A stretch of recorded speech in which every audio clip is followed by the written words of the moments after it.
Men's and women's soccer started off their season with a bang. Point Park volleyball and esports are on an upwards trend. High school WPIAL football is back and better than ever, while the Steelers tackle on a division rival on Monday Night Football. While the rest of the sports world is taken over by storm, with college and NFL football ramping back up, while the MLB gets ready for playoffs. And who surprises you the most after week 2 of the NFL season? It's time to come on down to the Pioneer Sideline.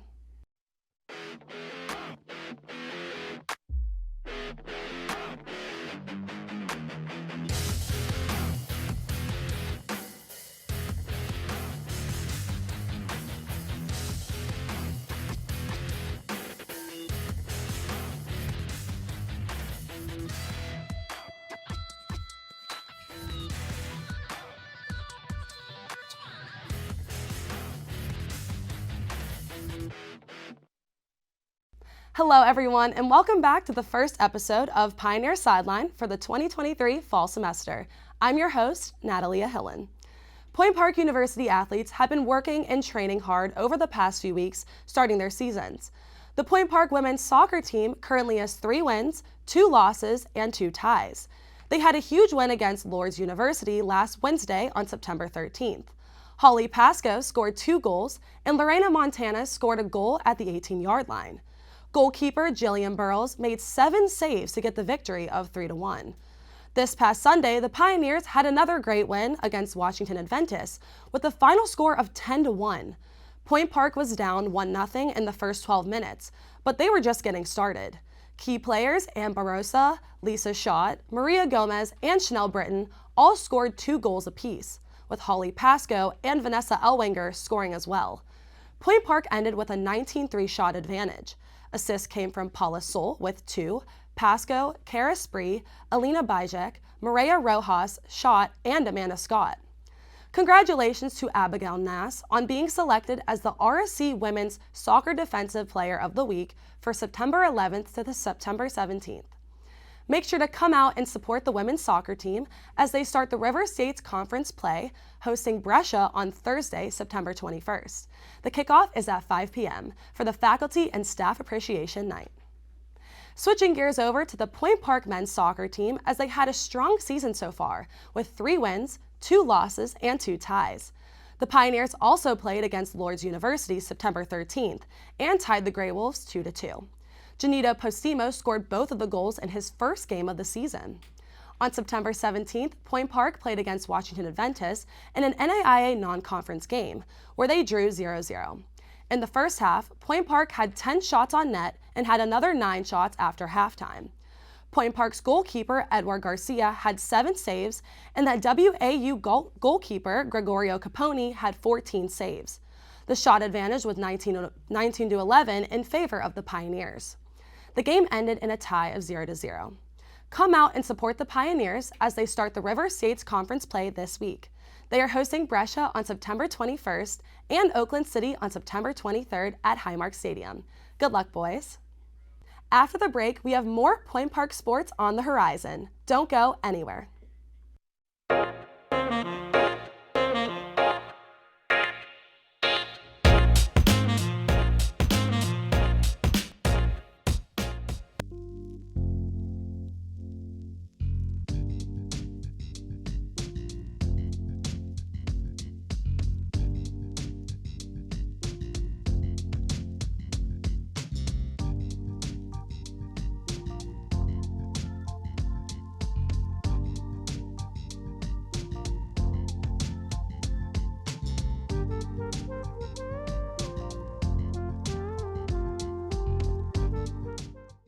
Good morning, everyone, and welcome back to Daybreak.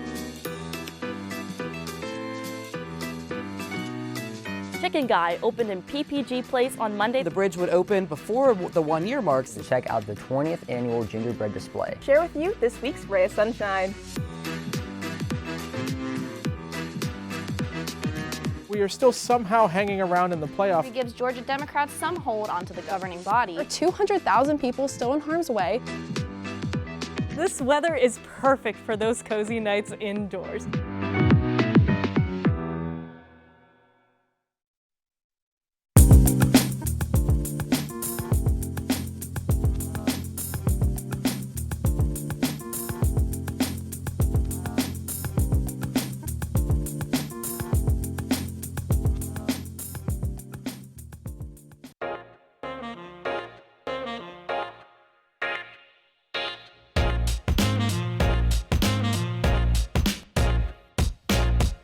Welcome back. I'm sending things over to Hannah Bazet to update us on how the women's volleyball team is doing. Hannah? Thanks, Nat. Point Park's volleyball season is in full swing, with the team kicking off their first game of the year back on September 1st.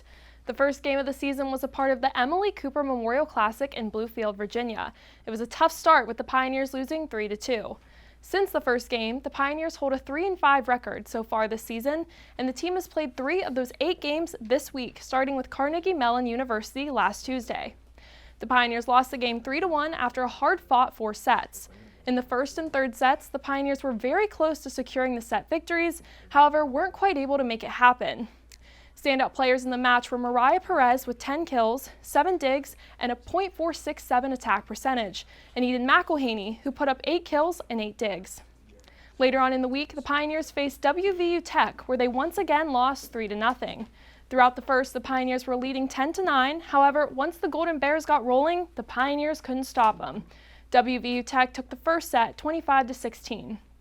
The Pioneers were also leading in the second, 21-18, but couldn't hold on to the lead, with the set ending 25-19 Golden Bears. The score carried onto the third set, with the Golden Bears having 6 straight kills to seal their 3-set victory, with the set ending at 25-19. Pioneers who stood out were Amanda Contois and Marcella Erickson, who both had 9 kills apiece, and Eden McElhaney, who had 7 kills and 11 digs. The last game the Pioneers played this week was on Saturday, where they were able to turn things around. The Pioneers won their match 3-1 and are now 1-1 in the RSC conference play. Throughout the night, the Pioneers racked up 61 kills and 71 digs. The Pioneers won the first 2 sets 25-21 and 25-23, but trailed in the third set to the Eagles 25-23. The Pioneers absolutely dominated in the fourth, ending the set with a score of 25-8, and took home the 3-1 victory. Eden McElhaney totaled 23 kills and 12 digs, Amanda Contois had 12 kills, and Mariah Perez had 8. The Pioneers hope to continue this momentum going into tonight when they travel to Ohio to play RSC East Division rival Rio Grande. We're rooting for our team and we'll be back here next week to report on their match. Now we'll send things over to Kaiserin, making her sideline debut and giving us a recap on how the esports team has done this season. Thanks, Hannah. The Pioneers' run in the Valorant Red Bull Campus Clutch has sadly come to an end. Red Bull Campus Clutch is a global Valorant tournament for university students, with the World Finals taking place this November at the Volkswagen Arena in Istanbul, Turkey. Last Saturday, the Pioneers competed in the second online open qualifier, and after a promising 13-7 victory in the first round against Temple University, the Pioneers suffered a devastating 14-12 loss in overtime against James Madison University in only the second round of the tournament. Unfortunately for Pioneer fans, this was the last open qualifier before the national finals next month. The Valorant team will still be competing in NACE Star League with their next match this Wednesday.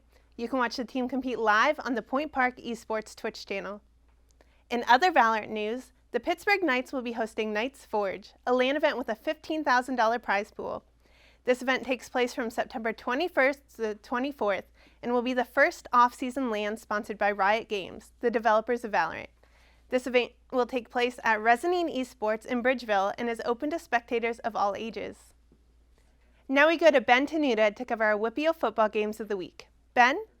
Thanks, Kai. The fall semester has returned, and with it is the exciting comeback of high school football. Our Friday Night Lights coverage is back, ready to bring you all the highlights, standout moments, and thrilling action from Week 3. Starting things off with our game of the week. It's a 5A conference matchup between winless Gateway Gators and the 2-1 Franklin Regional Panthers. Things started off close as wide receiver Aiden Hodock makes a one-hand grab, taking it 57 yards on the opening drive. Gateway senior quarterback Brad Birch responded with a quarterback draw to make it 7-7. Later in the third quarter, Brad Birch found Bowling Green commit Steven Jenkins, who made a man miss and took it 70 yards to the house. That wouldn't be the last time they connected in this game, as Birch found Steven Jenkins 2 more times for touchdowns, clinching their first win of the season, 44-24 over the Panthers. More 5A action as the South Fayette Lions host undefeated Peters Township Indians.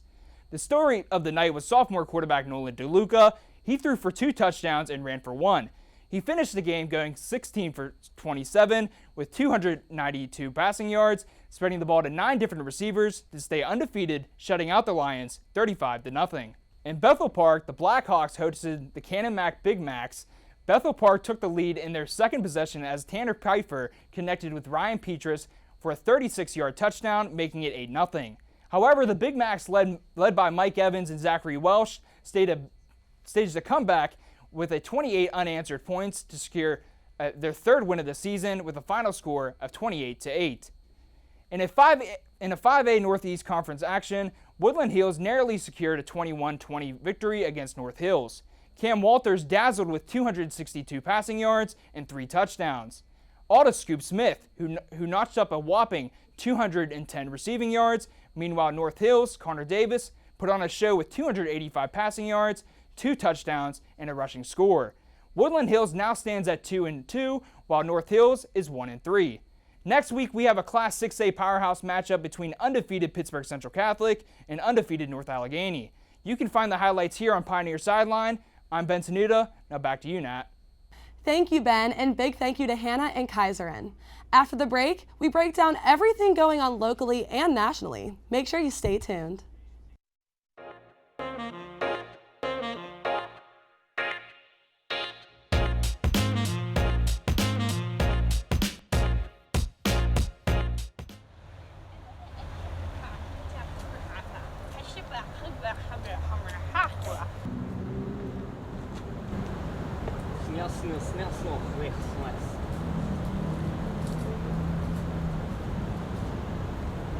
Hey.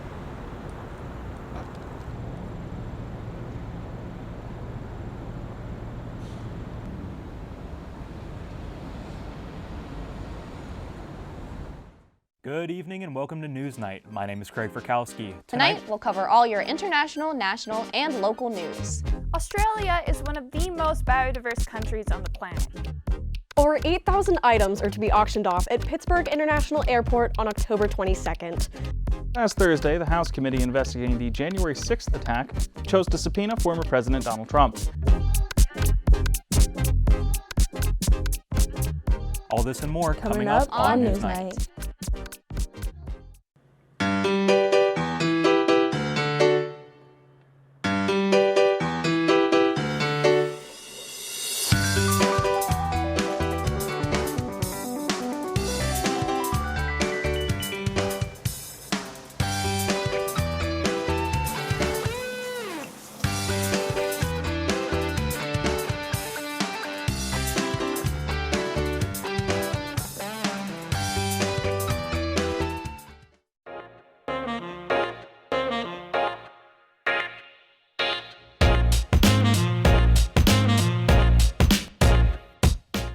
Welcome back. Now I'll be sending things over to Jacob Kubik for all things locally. Jacob?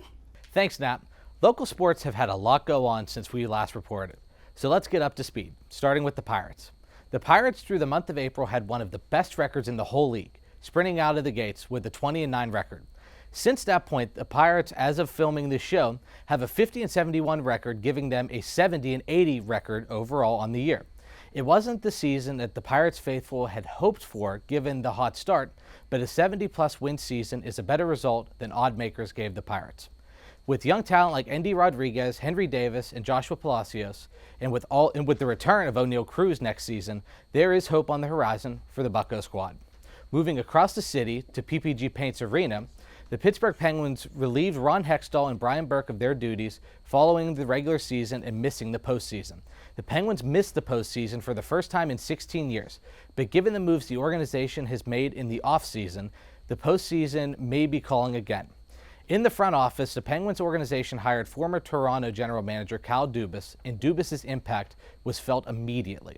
The largest move the Penguins made was a three-team trade for San Jose star Erik Karlsson in the summer, renewing optimism in the team. Karlsson and the Penguins will play their first preseason game on Sunday, September 24th against the Columbus Blue Jackets, and will open the regular season on Tuesday, October 10th against #1 pick Connor Bedard and the Chicago Blackhawks. The Pitt Panthers have struggled to say the least through their first 3 games of the season. The Panthers handled Wofford in their first game of the season, but matchups against Cincinnati and rival West Virginia didn't treat the offense well. Hometown transfer Phil Dracovic between the 2 games went 18 of 52 with 260 yards passing, 3 touchdowns, all against Cincinnati, and 3 interceptions, all against West Virginia. Fans rained boos down on the team in the Cincinnati matchup at Acrisure Stadium, which Jurkovic did not appreciate, to say the least. The Panther schedule does not get any easier as ACC play begins, with matchups at 9th-ranked Notre Dame and at home against 4th-ranked Florida State and 17th-ranked North Carolina, who Pitt plays this week. Now, let's hear from Steelers fan 7 himself, John Mayer, as he recaps the wild divisional matchup on primetime television. John? Thanks, Jacob. What a night it was in Pittsburgh, as the Steelers picked up their first win of the 2023 season over the Cleveland Browns under the bright lights of Monday Night Football by a score of 26-22. It was a historic night for Steelers All-Pro linebacker TJ Watt, as Watt broke the Steelers' all-time franchise sack record previously held by James Harrison, as he recorded 81.5 career sacks with a takedown on Browns quarterback Deshaun Watson. Later in the game, Watt would recover a fumble that he would take all the way back for a game-winning touchdown off Alex Highsmith's strip sack. Highsmith also had a touchdown of his own with a pick 6 off Watson on the first play of the game. Watt and Highsmith ended up outscoring the Steelers' offense by a score of 14-12, as the lone touchdown on the offensive side of the ball came on a 71-yard strike by Kenny Pickett to George Pickens. Next up for Pittsburgh, another primetime battle, this time on Sunday Night Football, against Josh Jacobs and the Las Vegas Raiders, with the Steelers making the trip out to Las Vegas for the first time in franchise history. That's all from me this week. Make sure to follow @SteelersFan7 to stay regularly updated on all things Steelers throughout the remainder of the season. With that in mind, let's hear from Matt Palangi about the rest of the sports world. Matt?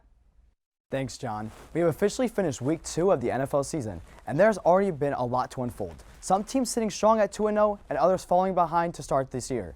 Let's start by highlighting the teams who look incredible so far, starting with the Dallas Cowboys, who won Week 1 40-0 in New York against divisional rivals the New York Giants. Week 2, they beat the Aaron Rodgers-less Jets 30-10, putting them at a point differential of +60 to start the year. The Eagles kept the games close, but they still show why they should be in the big game conversation already, with their 2 victories. The 49ers continue to show off stellar defense, and McCaffrey shows himself off as a top running back in the league, leading their team to start the season 2-0. Some surprising 2-0 starts are coming from Baker Mayfield and the Tampa Bay Bucks and their divisional opponents, the Atlanta Falcons and New Orleans Saints. Only 2 teams in the AFC are 2-0. Those 2 teams being the Miami Dolphins, whose offense looks like it can be elite, and the Ravens, who yet again have a top defense. The main teams who are unexpectedly struggling are the Cincinnati Bengals, who are a game away from back-to-back appearances in the big game, while they struggle to find a rhythm on offense in back-to-back divisional games and fall to 0-2.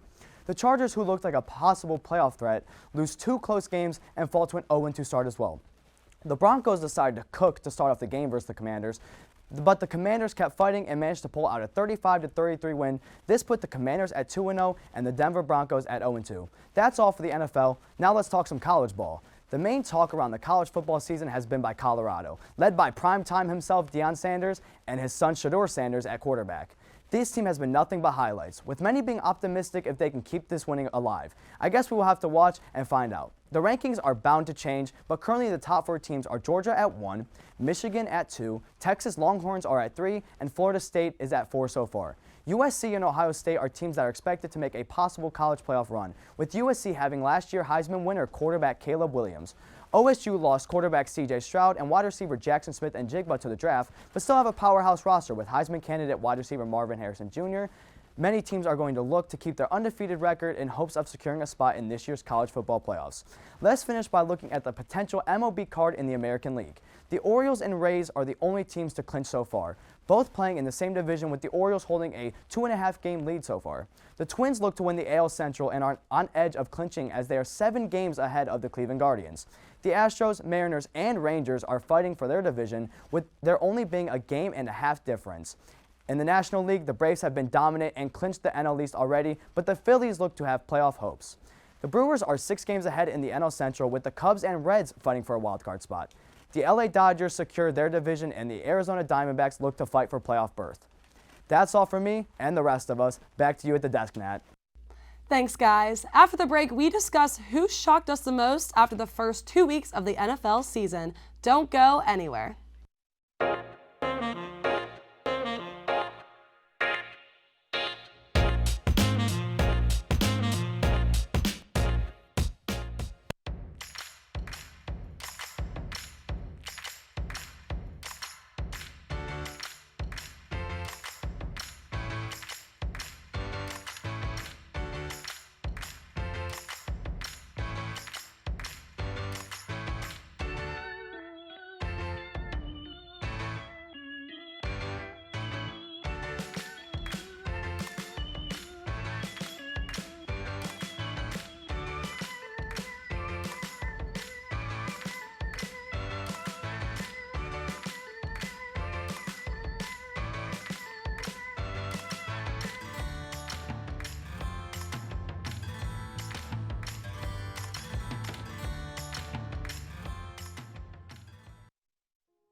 Welcome back to the Case of the Week. I'm Ben Tenuta, joined by Ryan, Gabe, and Jake making his Pioneer Sideline debut.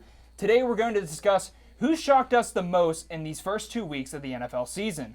We'll start with you, Ryan. So the team that shocked me the most was the New Orleans Saints. Is that walking into this year, they had a lot of questions. Is Michael Thomas going to be good after not playing for so many games? Kamara is out for the first 4 games of the season. Derek Carr was a big question coming in because this is a new system for the first time in his career after leaving Las Vegas. And then that defense is the new pieces they added in the offseason going to come in and help. But as we can see, the offense is clicking. Derek Carr is 533 yards in 2 games. The offense has 327 average per game. This offense, it looks like without Kamara back in as a running back, they're going to be a top offense in the NFC, in my opinion. I mean, obviously the NFC is loaded this year as the AFC is. They just have to get through some of the tougher teams this year. But that defense, with the addition of Jesse Bates in the safety position, that's great for them this year. What's also shocking me is the Bengals. Obviously, me being a Steelers fan, we'll see how the division goes. But Joe Burrow does not look like the Joe Burrow from last year. He doesn't look confident in his offense. T. Higgins, last 2 weeks ago, no targets. Jamar Chase has not looked like the Jamar Chase from last year. And that defense, again, is another big question for that team. They can't stop it over. That's just the 2 shocking teams for me. Yeah, of course. I mean, they've been struggling with Joe Burrow. It doesn't seem like he's that healthy. How about you? What's shocked you this season? Yeah, as for me, being from Chicago, the hype around the Chicago Bears, it was real. They made a big trade getting weapons like DJ Moore, Chase Claypool, Pittsburgh's own. They're 0-2. I mean, they just lost to Baker Mayfield. No disrespect to Baker Mayfield, but he's not the best quarterback. And Rodgers left Green Bay, and Jordan Love goes into Soldier Field and kicks their butt. I mean, that was shocking to me, personally, being from Chicago. Another team, the Washington Commanders. They finished 8-1 last season in a tough NFC East with 3 playoff teams, the Giants, the Cowboys, and the Eagles. So maybe they can make a run in the NFC East. I know it's a stacked division. It's going to be hard, but they got a good defense. They got a great trio of receivers with McLaurin, Dotson, and Curtis Samuel from Ohio State. And they have a great running back duo. You see in the NFL, it's more of a teams more. Sorry. You're good. And why do you think the Chicago Bears have been struggling so bad? I think it's because of Justin Fields. Mm-hmm. He can't throw the ball. And he's missing targets that are there. Yeah, and exactly. Chase Claypool is not helping out either. Chase Claypool, I mean, the Bears fans, they were on him about not getting a full effort in week 1, but week 2, he did score a touchdown. Yeah. So he's getting hate, but maybe he can make up for it. Yeah, exactly. What shocked you this season? So what I think shocked me this season would be the play of the Atlanta Falcons, also in the NFC South. They have also started out 2-0, and I think both sides of the ball, they have looked like an astronomically different team this year. Defense, you saw before the seasons before, about 3 seasons previous, they weren't getting takeaways, they weren't getting to the quarterback. This year they go out, they signed Calais Campbell, they signed Jesse Bates, and immediate dividends are paid week 1. Jesse Bates, 2 interceptions, completely changes the tide of that game. They get a win. And then going into week 2, they go play the Green Bay Packers, they go down. And finally, we see the Falcons make a comeback rather than the other way around. And they go out and they close that week out. They go in there and get that win.